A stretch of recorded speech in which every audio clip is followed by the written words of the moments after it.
Olá, meus queridos alunos, tudo bem? Espero que esteja tudo ok com vocês aí, né?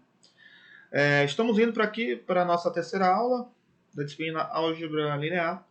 Hoje trataremos de subespaços vetoriais, espaços gerados, tá certo? Se der tempo, a gente vai também já partir para o próximo tópico, que se chama bases, tá? De espaços vetoriais. Então, vamos lá, sem mais conversas, vamos aqui. Na aula anterior, nós tratamos de dependência e independência, né, linear, né? Quando um conjunto de vetores é linearmente dependente e quando o conjunto de vetores é linearmente independente, né? É uma, uma possibilidade de você estudar se um conjunto de vetores é linearmente dependente ou linearmente independente. A gente usa geralmente a sigla LD para linearmente dependente ou LI para um conjunto de vetores linearmente independentes. É a gente tentar escrever o vetor, né, o vetor nulo do espaço vetorial, o vetor nulo como uma combinação linear, né, dos vetores do conjunto em que você está estudando a dependência linear. Se ao tentar escrever o vetor nulo como combinação linear dos elementos desse conjunto, você se deparar com a busca pelos escalares de tal modo que você vai obter somente a solução trivial, ou seja, os coeficientes, né, escalares são todos iguais a zero, então esse conjunto ele é LI, né, linearmente independente. Já no caso de você conseguir escrever, né, o vetor nulo como combinação linear dos elementos desse conjunto, de tal forma que um dos escalares seja diferente de zero, esse conjunto ele é classificado como LD, linearmente dependente. Beleza? Ok? Então, retomando aqui, nosso objetivo hoje é falar, né, de subespaços vetoriais, caracterizar e reconhecer. Beleza? Eu estou colocando para vocês aqui, de início, logo aqui na aula, tá? Uma situaçãozinha aqui. Considere, por exemplo, um conjunto, né, que é, no caso, um espaço vetorial V, né, que é o R2, né, o R2, ok? Né, o famoso plano cartesiano que vocês conhecem. Ele é um espaço vetorial, a gente já sabe que ele é um espaço vetorial porque ele goza de todas aquelas 8 propriedades lá, né, ok? Os axiomas, né, de espaços vetoriais, que estão definidas tanto para adição de vetores como para multiplicação de vetores por escalares, né? Então, o que acontece? Vamos destacar aqui no R2, eu estou destacando aqui para vocês, uma reta, tá? Uma retazinha R, beleza? Desse espaço vetorial, né, do R2. E essa reta está passando pela origem, beleza? O que acontece? Essa reta, ela forma um subconjunto, não é, do plano, né, R2, do plano cartesiano, que no caso é o espaço vetorial R2, beleza? Então o que acontece? Essa reta aqui, ela representa para a gente um subespaço vetorial, beleza?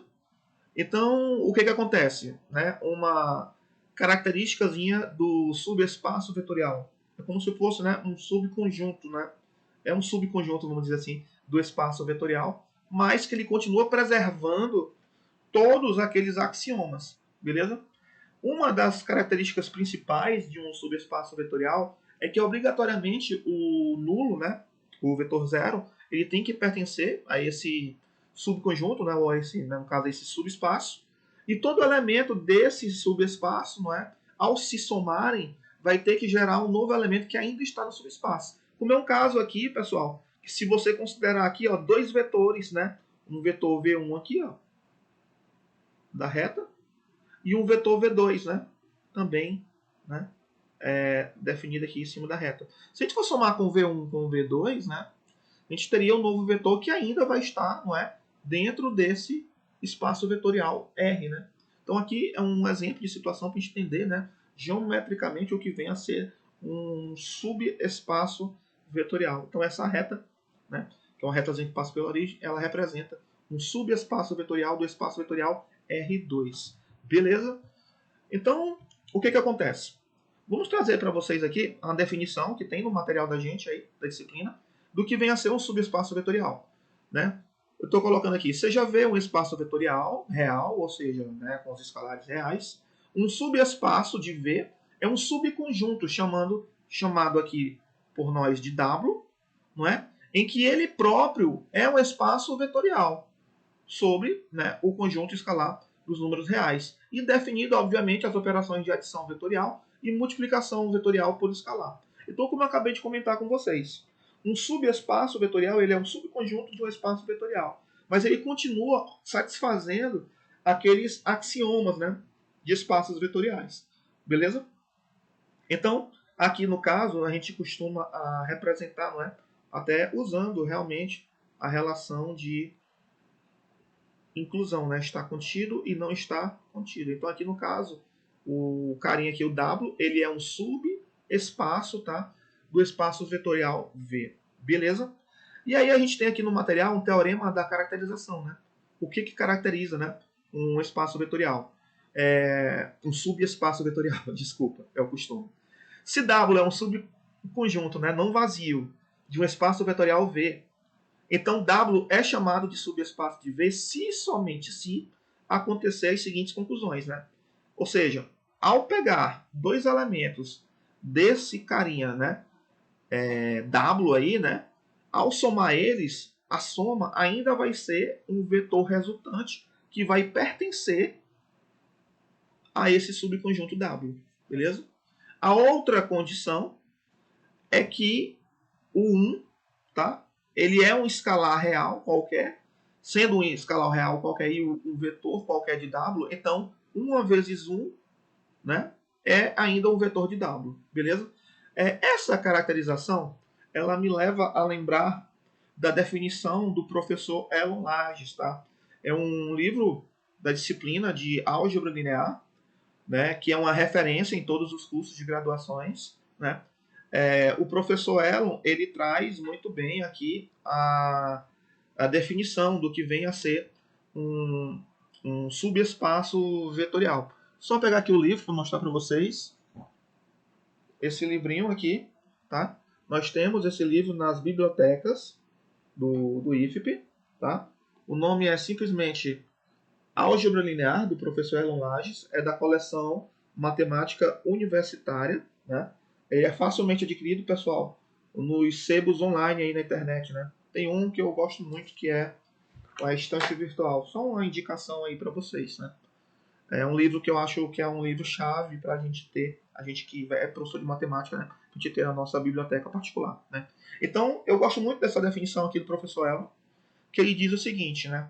Sendo um espaço vetorial, um subespaço vetorial, ou simplesmente subespaço de E, é um subconjunto, aqui chamado de F, que está contido em E, com as seguintes propriedades. Então, o que acontece?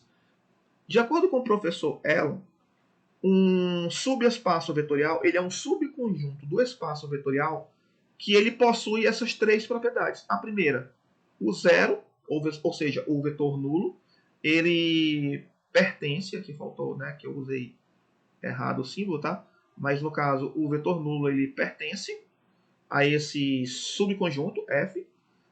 Se você pegar dois vetores desse subconjunto, a soma dos dois ainda vai ser um elemento do subconjunto. E a terceira condição é que se você tiver um elemento desse subconjunto F e um número real, né, escalar, ao multiplicar o número real pelo vetor, ainda você vai ter um novo vetor pertencendo, né, ao F. Beleza? Então, o que acontece? Imagina que um espaço vetorial, estou representando só através de um diagramazinho, tá? Então, imagina que um espaço vetorial, vamos chamar de espaço vetorial E. E aqui dentro desse espaço vetorial, eu tenho um subespaço, tá certo? Um subconjunto, vamos dizer assim, um subconjunto.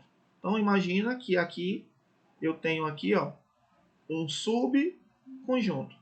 O que o professor Elon, né, vamos chamar esse subconjunto aqui, ó, de F, de acordo com a definição.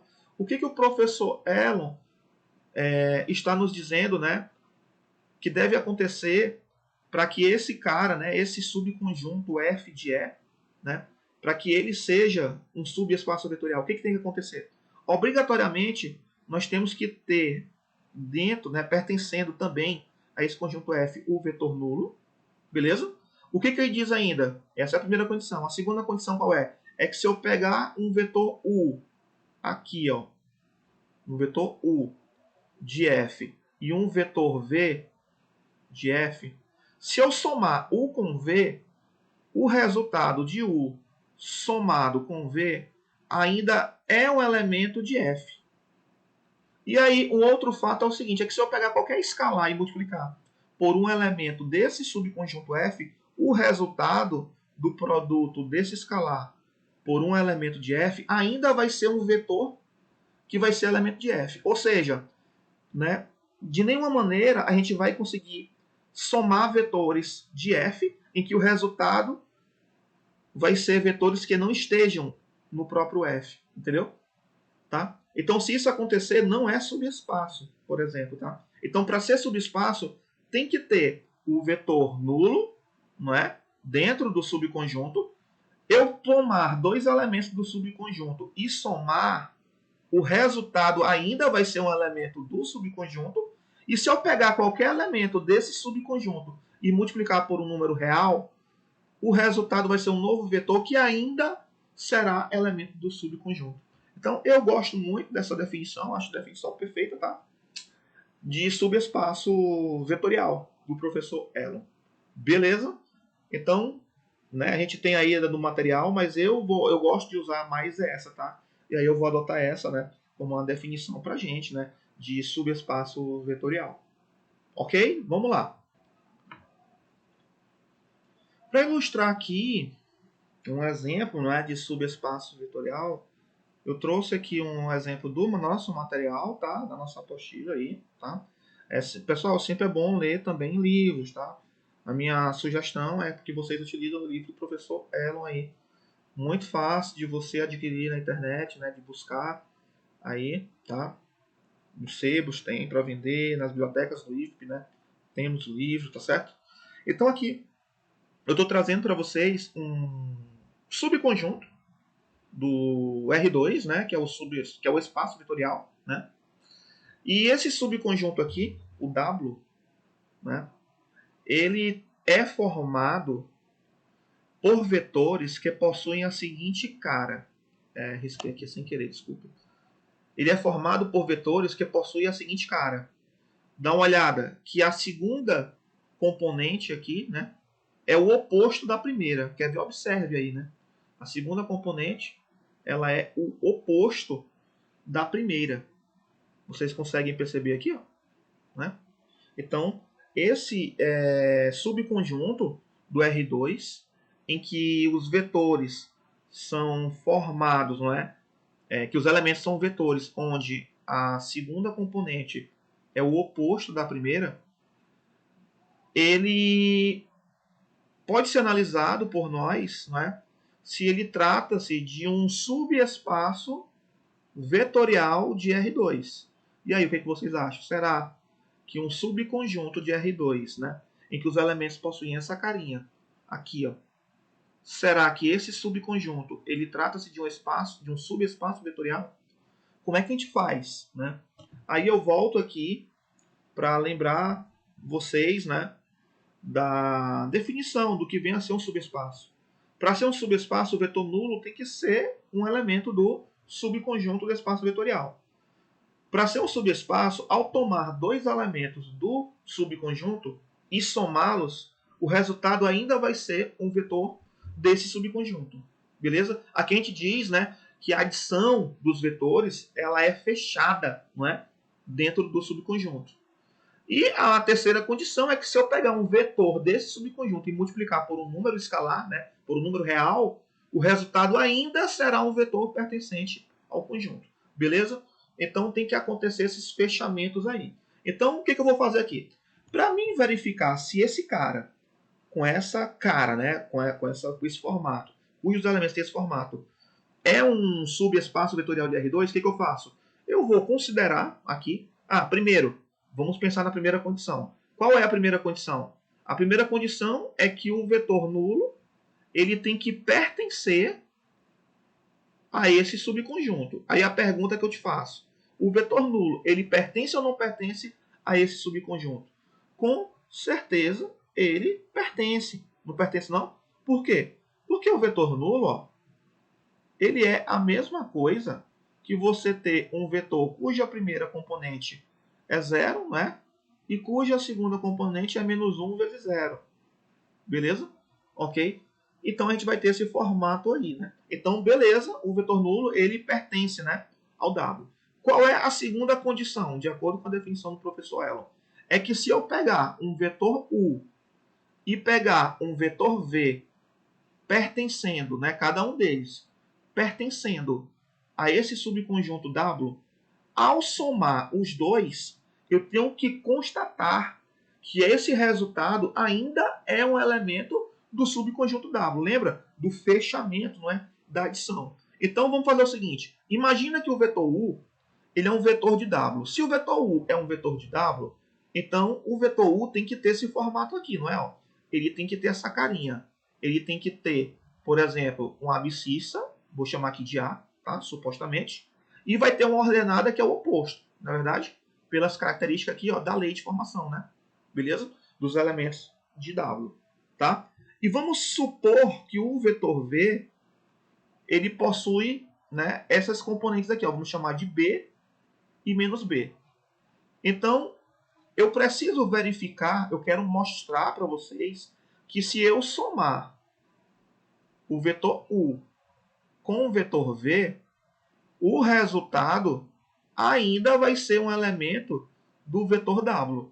Então, aí eu uso, gente, só uma pausazinha. Eu uso geralmente esse Tzinho assim, né, deitado, tá? Escotoneira, como quero mostrar, tá? Então, para mim mostrar que atende também a segunda condição, a primeira já foi atendido.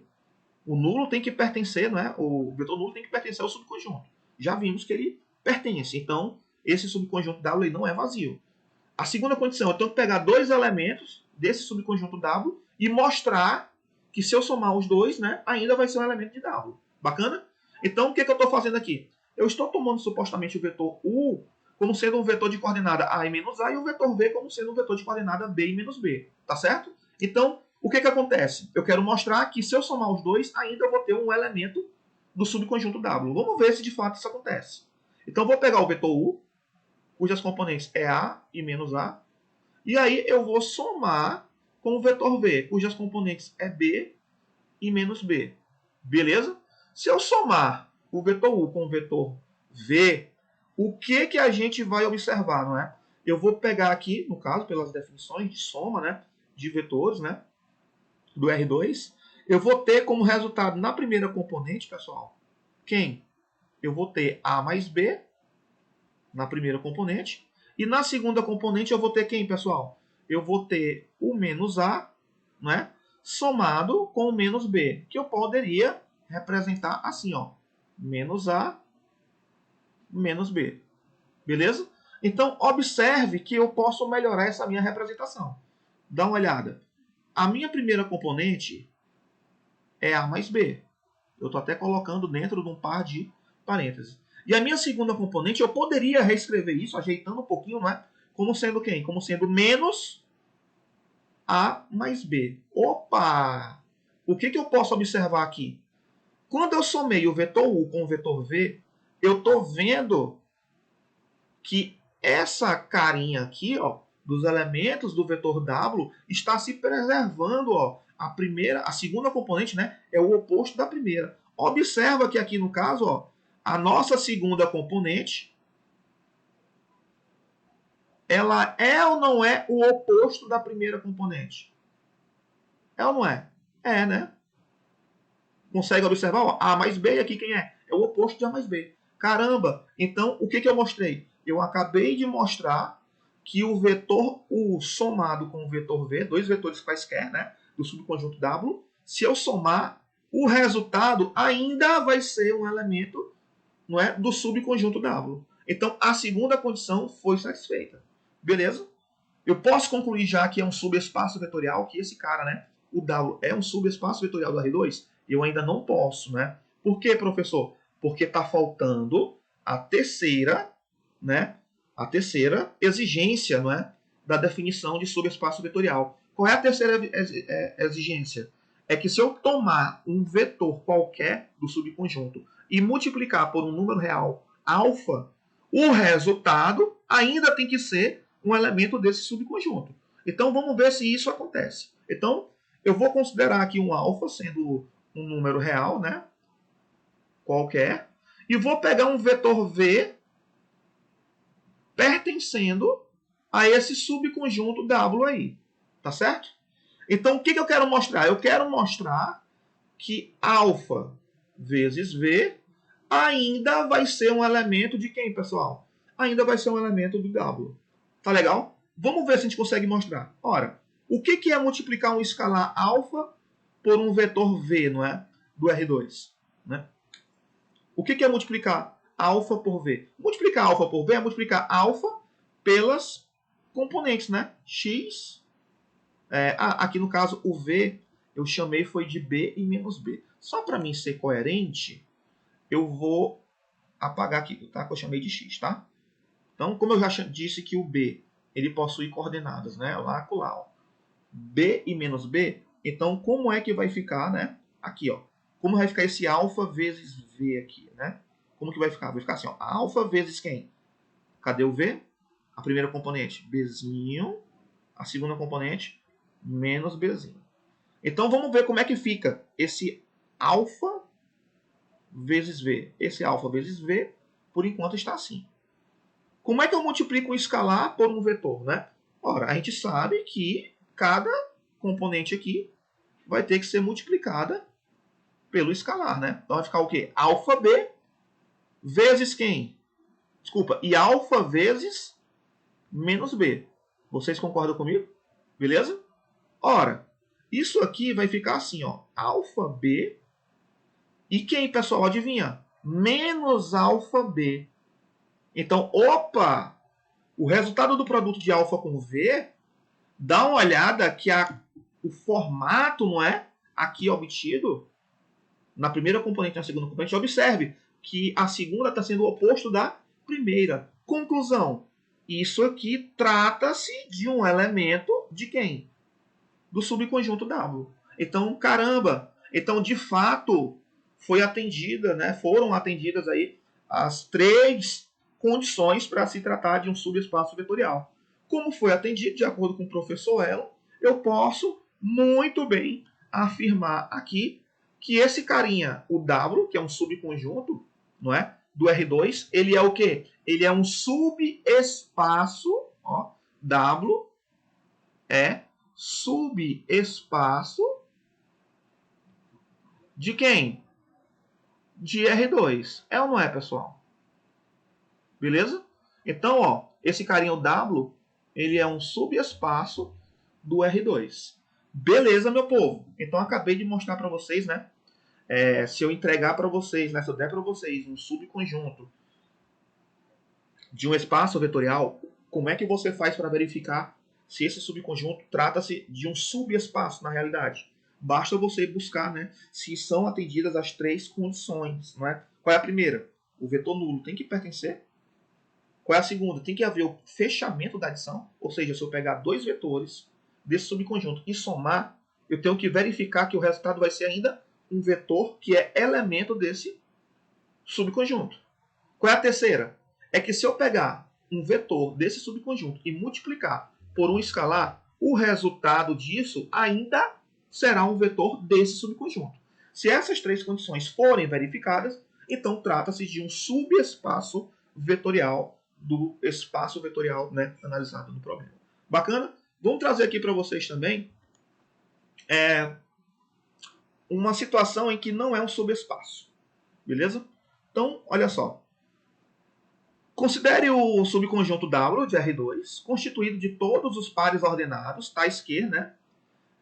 Os pares ordenados de carinha, né? Aqui, ó, x e y, tais que o x é positivo, né? Ou seja, x é maior ou igual do que zero.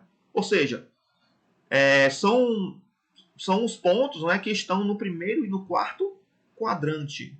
Se você for olhar para o R2, desculpa aqui, pessoal, tá?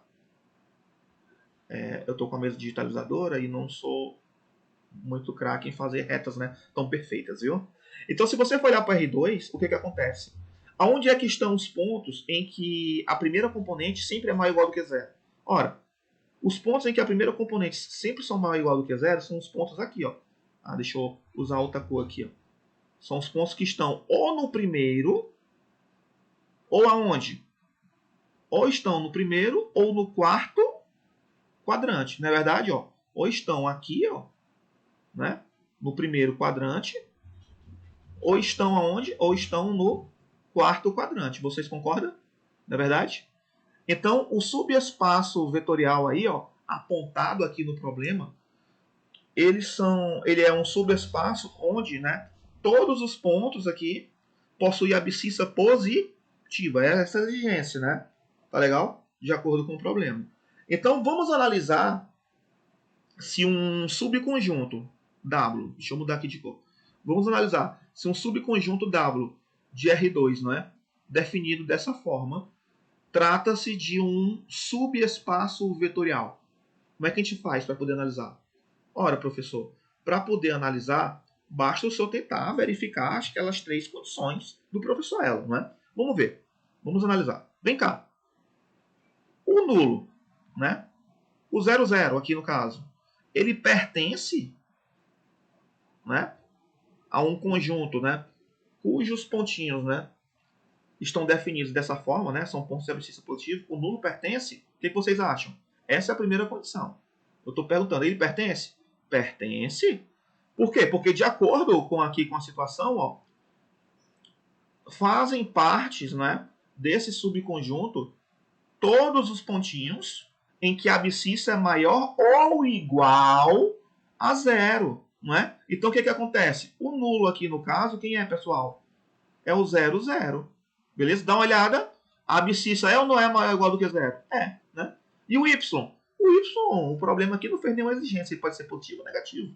Por isso que eu destaquei tanto aqui para cima, né? Como para baixo. Beleza? Então é o seguinte. A primeira condição, ó. Ok. Beleza.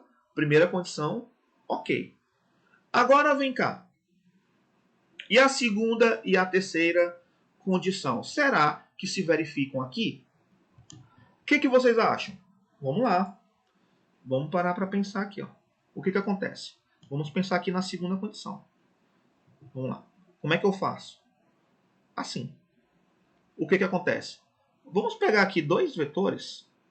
Um vetor U e um vetorzinho V. Em que eles pertençam a esse subconjunto W. Aqui, né? Vamos pegar. O que acontece? Se o U pertence a W, o U ele tem que ter componentes, não é, da forma AB. E de acordo com a exigência aqui, não é, a primeira componente, o A, tem que ser o que, pessoal? Maior ou igual a zero. Não é? Já o vetor V, ele tem, obviamente, também tem que ter duas componentes, C e D, mas a exigência, já que ele é um elemento de W, é que a primeira componente, o C, né, seja o que, pessoal? Maior ou igual a zero. Então, vamos tentar mostrar que U mais V, eles ainda pertencem, o resultado disso é um novo vetor, que ainda pertence a esse subconjunto W. O que vocês acham? Como é que a gente soma U com V? Como é que eu somo U com V? De acordo com as operações de adição de vetores, né, eu vou ter que pegar a primeira componente de um, que é o A, somar com a primeira componente do outro, que é o C, pegar a segunda componente, né, do primeiro e somar com a segunda componente do segundo. Dê uma olhada aqui, de acordo aqui com o contexto do exemplo, qual é a nossa maior exigência? Está na abscissa ou está na ordenada? Está na abscissa, não é? Na verdade, ó, a primeira componente é sempre o que? Maior ou igual a zero, não é? Esse carinha aqui, o A, é maior ou igual que zero e o C é maior ou igual que zero. Aí eu pergunto, o que vocês acham que acontece quando eu somo um número A que é maior ou igual a zero com um número C que também é maior ou igual a zero? Qual é a minha conclusão? Ora, muito fácil, professor. O resultado disso ainda é um número que maior ou igual a zero. Então, que bacana. Quando eu peguei dois elementos de W e somei, eu verifiquei que o resultado ainda trata-se de um vetor cuja primeira componente ainda é maior ou igual do que zero. Moral da história, o que eu posso afirmar? Que esse resultado aqui do U somado com V, ele ainda é um elemento desse subconjunto W. Então, que beleza, professor. A segunda condição foi satisfeita. Beleza? Já posso chamar de subespaço? Não, não posso ainda. Então, o que eu vou fazer? Vou atrás de verificar a terceira condição. Eu vou pegar um número escalar qualquer, tá? E vou pegar um vetorzinho V desse subconjunto W. Tá legal? O vetorzinho V aqui, no caso, ele possui coordenadas, né? Vou chamar aqui de C e D. Beleza? Então, o que eu tenho que fazer? Eu tenho que mostrar que se eu pegar um número real qualquer e multiplicar pelo V, o resultado disso ainda vai ser um vetor que vai pertencer a quem? A W. Beleza? Mas observe comigo. Tome comigo. Olha só. Tome o vetor V como sendo um vetor cuja componente é 2 e menos 1. Pode ser? E tome o alfa, já que o alfa tem que ser um número real qualquer, sei lá, igual a menos 1. Se eu tomar nessas condições, né, o vetor V e o alfa, para que seja subespaço vetorial, o alfa vezes o V, ele tem ainda que ser um elemento do subconjunto W, né? Mas será que isso acontece aqui, ó? Se eu for fazer alfa vezes V, o que vai acontecer? Eu vou ter que pegar o menos 1 e multiplicar pelo vetor V, né? De coordenada 2 e menos 1. Qual vai ser o resultado disso? Vai ser um vetor cuja abscissa é menos 2 e cuja ordenada é quanto? É 1. Eu te pergunto, um vetor cuja abscissa é menos 2 e cuja ordenada é 1, ele pertence a W? O que vocês acham? Não, não pertence. Por quê? Porque, de acordo com o contexto aqui do problema, para pertencer a W, a primeira componente tem que ser o quê? Positiva. E aqui, no caso, a primeira componente ela é negativa. Então, obviamente, eu acabei de mostrar para vocês um caso em que furou a terceira condição. Então, ó, nem sempre eu posso garantir que um número escalar qualquer vezes um vetor de W vai ainda dar um vetor de W, não é? O que aconteceu aqui? Vamos pegar o vetor V que eu coloquei aqui, ó, de coordenada 2 e menos 1. Vamos lá. 1, 2. Vamos lá. De 2 e menos 1. Então, imagina aqui, ó. 2 aqui, né? Menos 1 aqui. Cadê o vetor? O vetor estaria aqui, ó. Não é verdade? Dá uma olhada. Ele é um elemento, não é? Dá uma olhada que ele tá na partezinha verde, né? Ele é um elemento de W, né? O que aconteceu quando eu peguei esse vetor V de coordenada 2 e menos 1 e multipliquei por um escalar qualquer aí? Qual foi o escalar qualquer que eu escolhi? O alfa sendo igual a menos 1. O que aconteceu? Eu obtive, não é? Eu obtive quem como resultado? Um vetor de primeira componente menos 2. Opa! Onde é que fica o menos 2? Ó? Aqui, ó. Primeira componente menos 2 e segunda componente quanto? 1. Então, caramba, ó. O resultado deu um vetor, ó, dá uma olhada, ó, que escapuliu, ó. Ele ficou fora dessa região aqui que representa, né, o subconjunto W. Então furou. Então aqui, ó, o W ele não é, vou botar aqui, ó, não é subespaço de quem, pessoal? De quem? Ele não é subespaço de quem? De R2. Beleza? Então é uma situação, pessoal, em que a gente verifica que não é subespaço. Espero que tenham compreendido, tá legal? Sobre espaço vetorial. Vamos adiante. Vamos tratar aqui de espaços gerados, né? O que acontece? A gente falou de combinações lineares, né? De vetores que podem ou não ser escritos como combinação lineares, né? A gente chama de subespaço vetorial, de subespaço gerado, né? Toda a lista de vetores de um espaço vetorial V.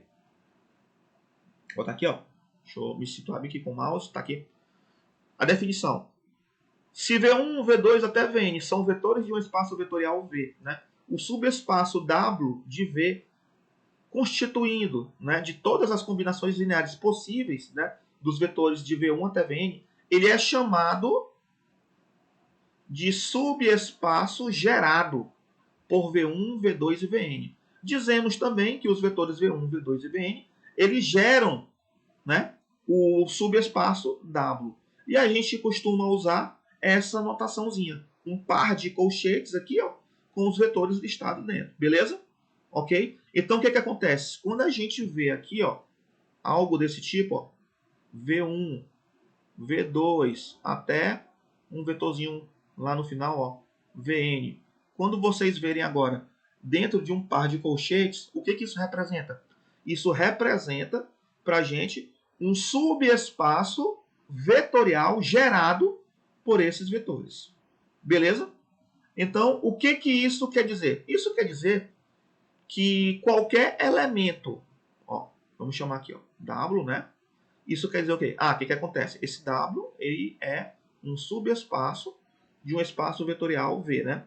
Então, o que acontece? Qualquer vetor desse espaço vetorial V, ele vai conseguir ser escrito como uma combinação linear dos vetores do subespaço gerado. Beleza? Ok?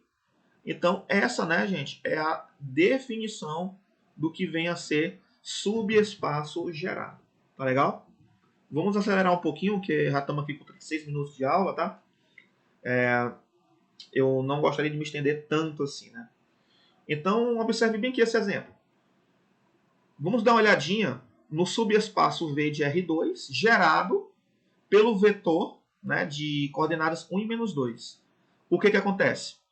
Quando eu vou pensar no subespaço gerado por esse vetor, eu tenho que pensar no seguinte, em todos os vetores que eu posso obter a partir de uma multiplicação dele por um escalar. Então, o subespaço gerado, ó, vem aqui, né? Tá perfeito o texto, né? O subespaço gerado pelo vetor 1 e menos 2, ele vai ser formado por vetores que são obtidos a partir de um produto de um escalar C, né? Por esse carinha aí de coordenada 1 e menos 2. Então, os vetores gerados a partir dele vai ter a primeira componente sendo o número e a segunda componente sendo o oposto do dobro do número. Beleza? Se a gente fosse generalizar bem, ao considerar um vetor qualquer x e y, o que deveria ser exigido aqui? Que a segunda componente y fosse o oposto, né, do dobro da primeira componente. Beleza? Ou seja, a reta que contém o vetor 1 e menos 2, ela passa pela origem do R2 e possui a direção, não é, do vetor 1 e menos 2. Traduzindo aqui, né, vou tentar representar. O que acontece? Aqui foi dado um vetor de coordenada 1 e menos 2. 1 e menos 2 está para cá, né, pessoal? Ok? E aí, quando a gente multiplica esse vetor por qualquer escalar, obviamente que eu vou encontrar múltiplos dele, né? Então, esses múltiplos, eles vão estar, não é, pertencendo a uma reta com a mesma direção, não é, desse vetor V, beleza? E aí lembra muito daquele exemplo que a gente colocou, né, aqui na aula. Bacana? Então aí é um subespaço gerado, não é, pelo vetor V, ok? Ali naquele exemplo a gente pegou um vetor V no R2, né, no plano cartesiano. E multiplicamos, né, vimos que o subespaço gerado por ele é obtido a partir do produto dele por um escalar. Beleza? E aí ficou representado o quê? Uma reta. Já se a gente fosse analisar o espaço vetorial R3 e o subespaço gerado por um vetor do R3, ao invés, né, de ter duas componentes, quer dizer, o vetor possui três componentes, não é verdade? Então aqui no caso a gente teria também, né, uma reta, só que a reta agora seria o quê? No espaço. Bacana? Detalhe, isso aqui é um subespaço gerado apenas pelo vetor V. Beleza? Agora imagina um subespaço, né, de R3, né, do espaço vetorial R3, e aí um subconjunto, né, tá? Deixa eu ler aqui direitinho. O subespaço V de R3 gerado por um subconjunto S formado por vetores V1 e V2. O que acontece? Se a gente fosse pensar no subespaço gerado por esses dois vetores V1 e V2, Então isso quer dizer que a gente iria obter todas as somas possíveis de múltiplos de V1 e V2. Quem são os múltiplos de V1 e V2? Eles ficariam sob uma reta aqui no espaço, não é? Desculpa, os múltiplos de V1. Quem são os múltiplos de V2? Eles ficariam numa reta no espaço aqui, não é? Mas no momento que eu faço uma combinação linear dos dois, eu vou começar a obter, não é, vetores aqui, ó, como resultado, né, dessa soma de múltiplos, né, de V1 e V2. Então isso vai gerar no espaço R3 o quê? Um plano.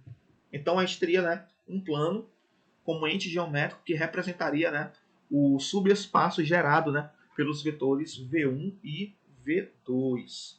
Beleza? Ok? Vamos aqui um pouquinho mais adiante.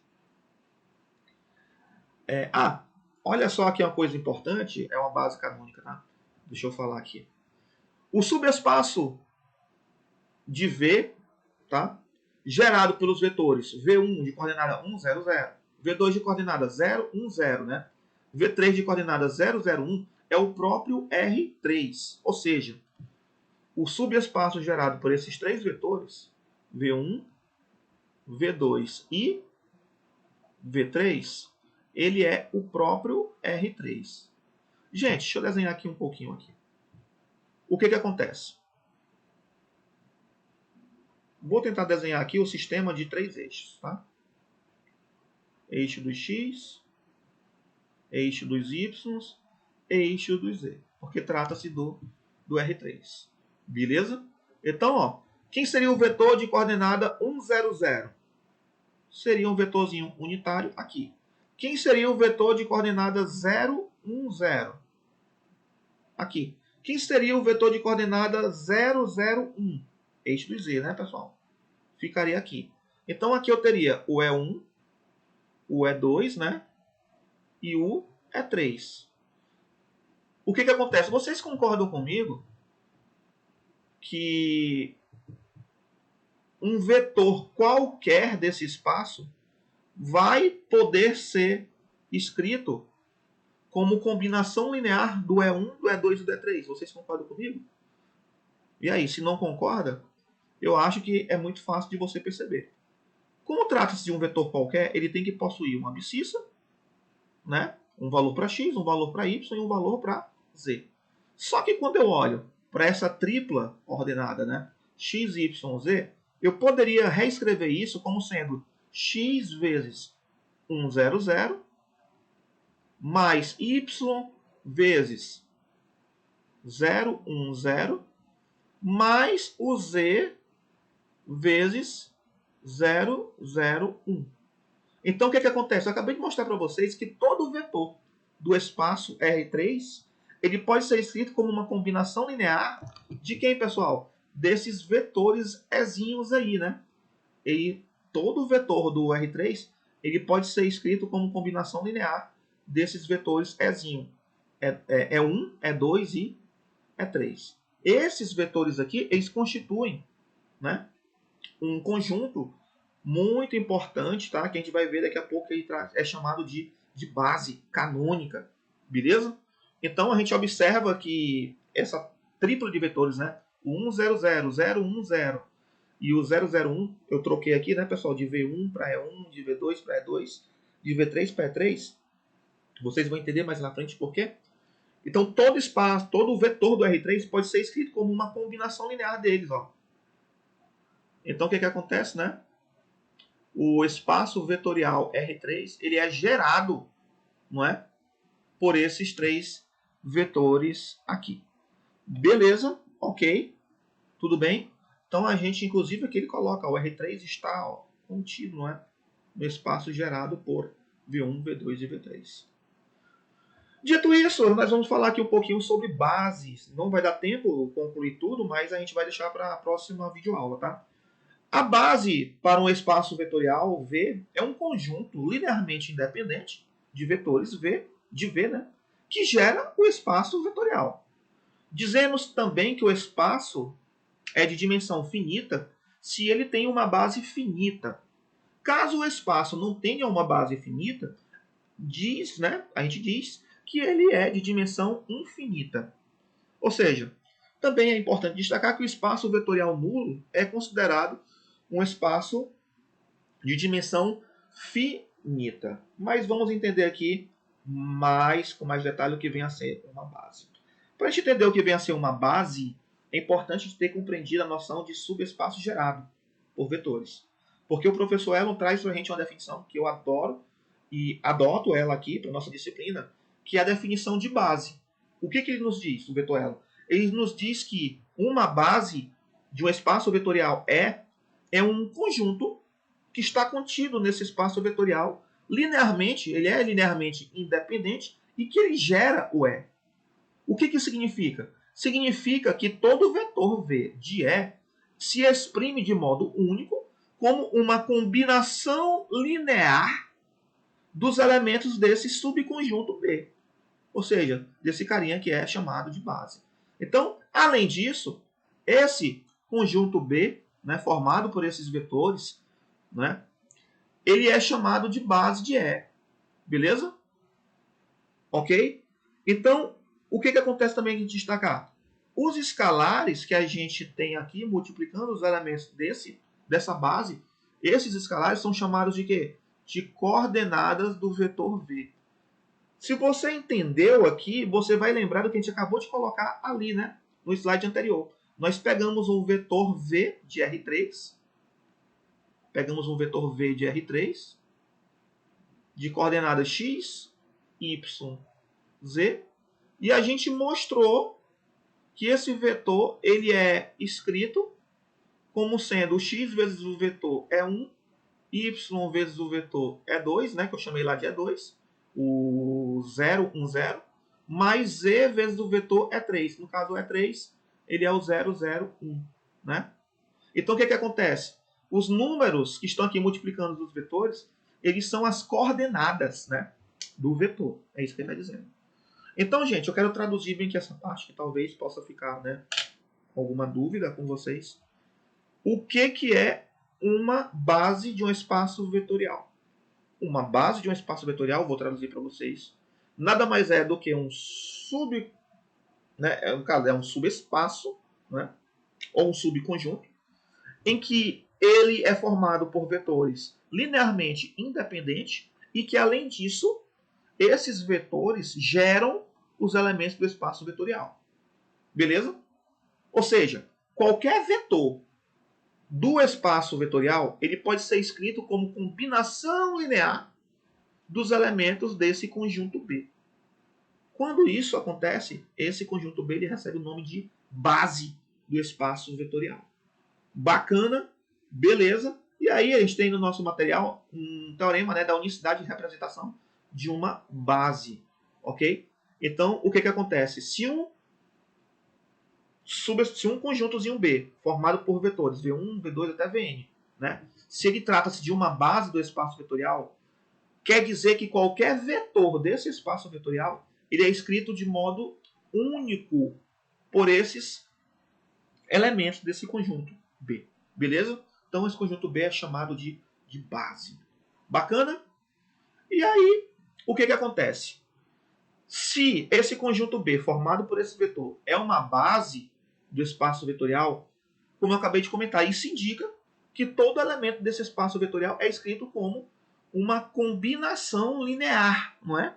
Desses vetores. A combinação linear, vocês sabem que é obtida a partir dos escalares. Beleza? Então, o que acontece, né? Nós temos aí que para um conjunto ser dito base, ele tem que ser linearmente independente, os vetores têm que ser linearmente independentes, e qualquer vetor do espaço vetorial pode ser escrito como uma combinação linear, beleza? Desses vetores do conjunto. Bacana? Ok? Gente, eu estou aqui fechando praticamente 1 hora de aula, né? A gente trouxe aqui no finalzinho da aula uma definição do que vem a ser base, tá? De um espaço vetorial. Nós falamos do que seria um subespaço, falamos de subespaço gerado, né? Então aí eu recomendo a leitura do material, indico o livro do professor Elon, né? É um livro que de início você acha, né, um pouco densa a leitura, né? mas é um livro fundamental para a gente que está no curso de matemática. Gente, deixa aqui um forte abraço, né? E que vocês assistam aí os materiais complementares, né, que possam fortalecer o entendimento, e deixo aí algumas atividades, né, para vocês, né, ao longo dessa semana. Beleza? Até mais, a gente se vê aí com fé em Deus.